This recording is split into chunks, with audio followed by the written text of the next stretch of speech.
आजकल जी वेदर बड़ा ज़बरदस्त हुआ है। काफ़ी दिनों से यहाँ पर हमारे बारिशें हो रही हैं पंजाब में।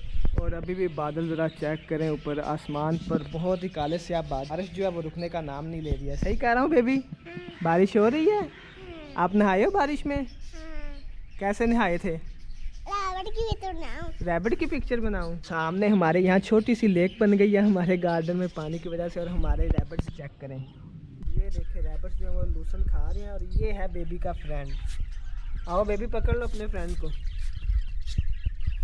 इंजॉय कर रहे हैं, वेदर बड़ा ज़बरदस्त है यहाँ पर। हमारे खरगोश जो है वो इंजॉय कर रहे हैं, धूप गर्मी नहीं है, बहुत ही ठंडा मौसम हो गया। और छोटी सी लेक बन चुकी है हमारे घर के अंदर। ऐसा ही है बेबी?